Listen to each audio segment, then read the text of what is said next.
The sprinting for the quarterfinals, absolutely electric.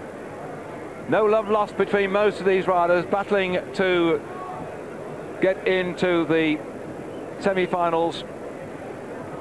Curt Harnett having beaten Jens Fiedler in the first round. Darryn Hill beating Marty Nothstein. Neiwand beating Hubner. Magne beating Moreno in the quarterfinals. A chance then for Fiedler, leading out here, to settle the match and go for a third round decider. Best of three. Yeah, I think Fiedler's in trouble here because the way Harnett, the condition Harnett's got is absolutely fantastic. Repeating again, he did 9.8 seconds for 200 meters, and also Harnett's in a great position. He's just behind Fiedler, so he can see all the action he needs. It's just like in motor racing, when you see the cars, you know, drafting. That's what we do in sprinting here.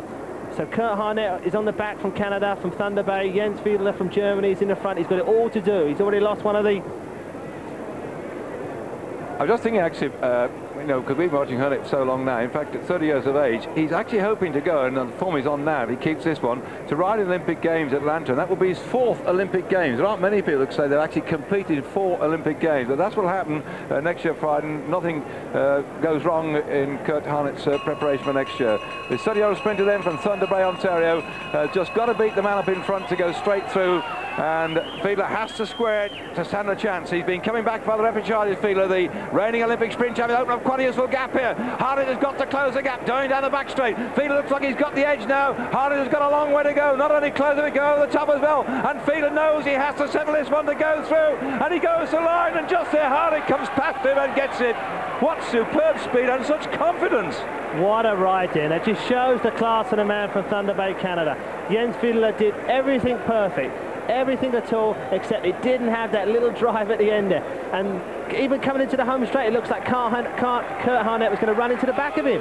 But he just turned slightly to the right, and no wonder he's got his hands up in the air. What a fantastic ride. At 30 years of age, he's got super condition, and with this sort of condition, possibly a chance of a world championship. And being a real gentleman there and saying, hey, let's have some applause for Jens Fiedler, the German. Let's watch again. Look at this. We're coming just around the last bend. Fiedler's leading. We're doing over 45 miles an hour. Curt Harnett's trying to find a way. Looks like he's going to run into the back of his bike, into the rear steer. Look at that. Look how close he comes. Look. Nearly colliding. But look, he wants that world title so much. Look, he's leaning on him, like in the Kieran. Using his helmet. Now he's starting to turn it on again. Fiedler's still going. Curt Harnett's still coming back at him. It's half a wheel. He's getting closer. The line's coming closer. Look at the speed. And just at the end, boom. Hello, I've got it. And he goes in then to the semi-final. Curt Harnett, who's never got a gold medal at World Championship or Olympic Championship. He placed second in the Commonwealth Games sprint at Victoria. He's always been collecting he's got gold medals here and there in the past, but not one at the Olympics nor at the World Championship level. But he goes through in the semi-final now on his path for that particular coveted gold medal, and he's the fastest man. He's also shown he's very strong indeed. Now then, Darryn Hill and Marty Nothstein going for the second ride-off here. In the first ride-off, Darryn Hill beat Marty Nothstein. His time 10.409 was not the quickest, but it was the second quickest in the quarterfinals. And Darryn Hill now only too hopeful that he can win this one and put out the reigning world champion Marty Nothstein, who has to square the series to stay in contention for a place in the semi-final. Yeah, I think Darryn Hill's actually found a big chink in Marty Nothstein's armour. Obviously, as I said before, Marty's had problems, you know, with injury. But you come to the World Championships, it's the best man that does the ride. And the only thing is, in this ride, Marty's got the best position. He's starting from behind. But the condition, the form that Darryn Hill's got is absolutely wonderful. So Darryn Hill leads off. Remember, the front rider's got to go at walking speed. So Marty's got it all to do. He's one down. He's got to win this one if he's going to come through. And if he does come through, I wouldn't like to meet Curt Harnett of Canada. So Darryn Hill just rolling round. Marty Nothstein had the greatest season so far. He won the 200-metre time trial in the American Track Nationals, but got pushed down into third spot in a very abrasive match sprint. William Clay taking that one from Gannon. Marty Nothstein only making third spot in the Nationals, but he was looking for a medal this time round, and there he's lying a long way off Darryn Hill. Yeah, but I don't think Darryn Hill will be going for a long one here. Darryn Hill's morale must be feeling sky high. He's already beaten the world champion here, Marty Nothstein, from last year in one ride. and what a tactical move he made was absolutely wonderful. He went on the inside of him, so he must be feeling on a real high. Well, he's got one scalp already. Marty Nothstein last year in the final beat Hill in 2 straight matches. Nothstein has to settle this one. So Darryn Hill of Australia is on the front, and big Marty Nothstein from the US is closely following behind.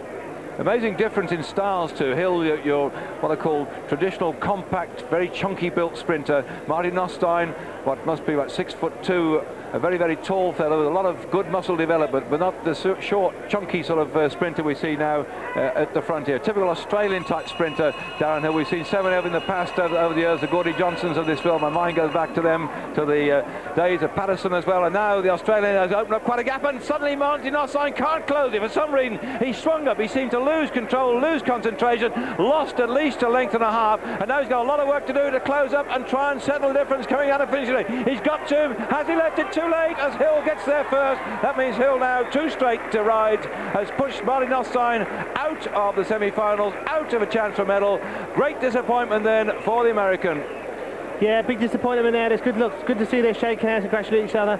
But Marty's got to come back to the drawing board now, and all he's got to think of, he's got to focus on next year's Olympics in Atlanta, his home country. But Darryn Hill means he goes through. What a ride! And I'm not too sure, but the way it's seeding, he might have to possibly beat Gary Neiwand in the semi-final, which would be a big shame. But let's have a look again. Coming into the home straight, Darryn Hill's just turning it on. He looks under a little look under the arm there to make sure it's all clear. But at the line, look, a good length, good 1 bite length clear. Great ride there by the Aussie, punching the air there. Morale's great. The whole team must be feeling good. Disappointment then for the reigning world champion to be eliminated, not going through in the semi-finals. Marty Nothstein could only finish 4th this year as well in the Keirin, so he will be packing his bags and going off to America eventually with a certain sadness, I think, for the sprint and the Keirin that he specialised in. But of course there's a nice winter season ahead of him on the tracks, the 6-day tracks, and I'm sure he'll be looking for revenge on whoever it is that gets the gold, the silver and the bronze. Gary Neiwand here and Michael Hubner.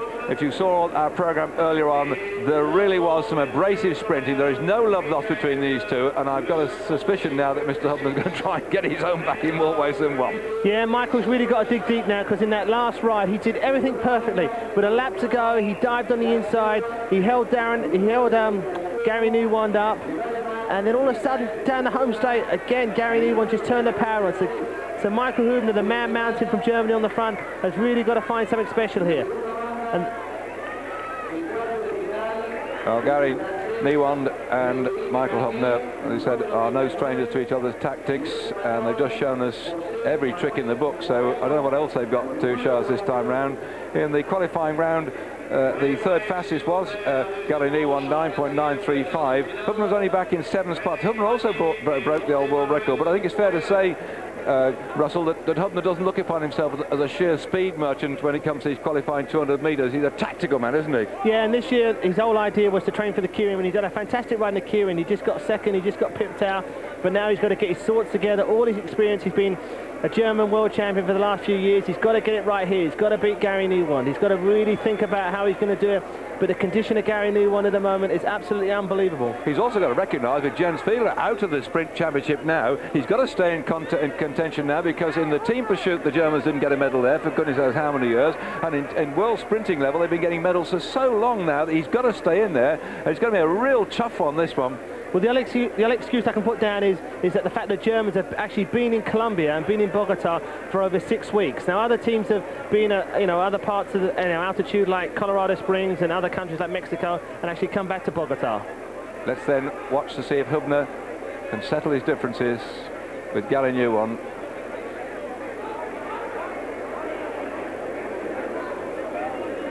Hubner on the front. On the bell.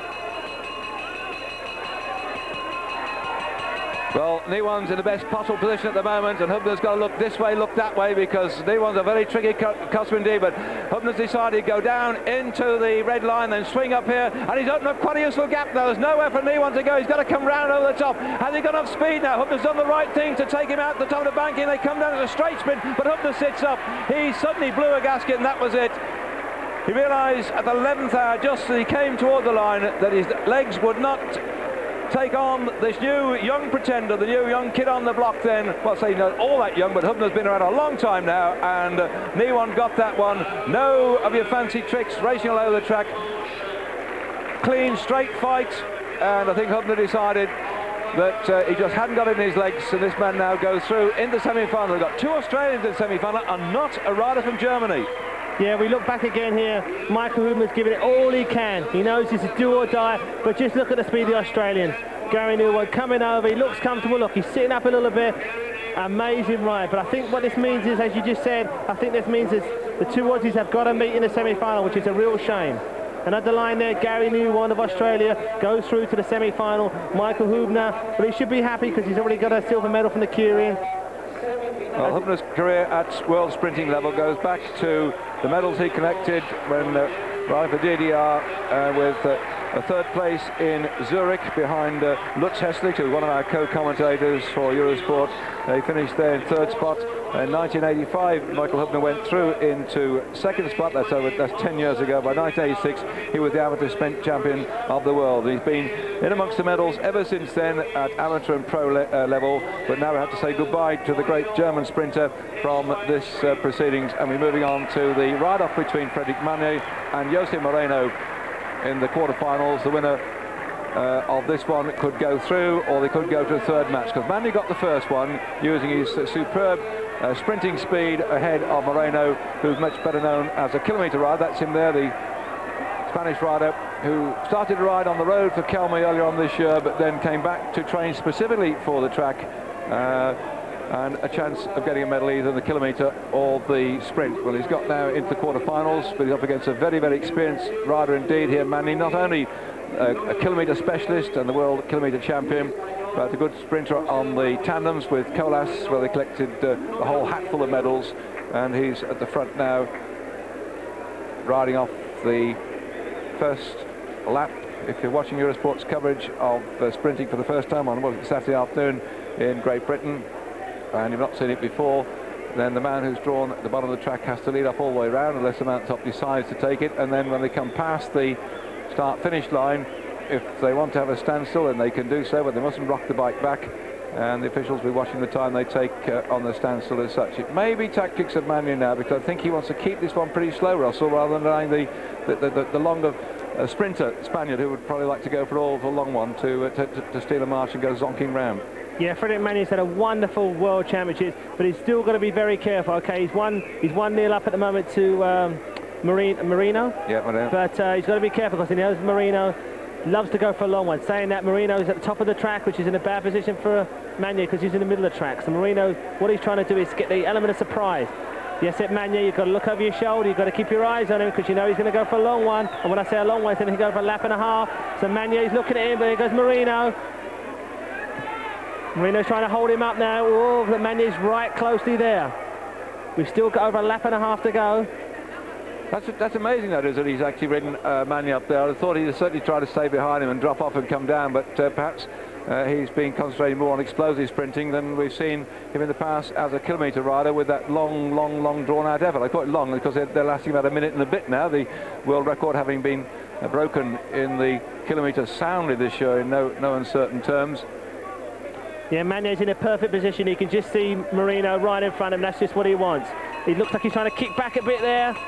He doesn't want to get squashed in by the fence. He's starting to pick it up. Oh, he's starting to dive inside. Oh, this is great stuff, but Moreno's holding him down. He's got to go over the top. He's got to pick it up the speed. Moreno's going though. You can't let him go.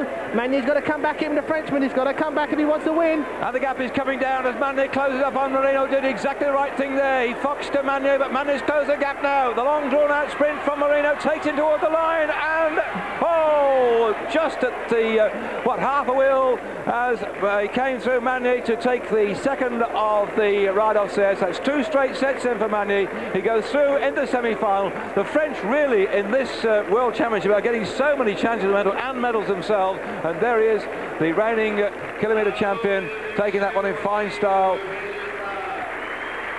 There he is then, Magne through into the semi-finals with Darryn Hill, Neiwand and Curt Harnett.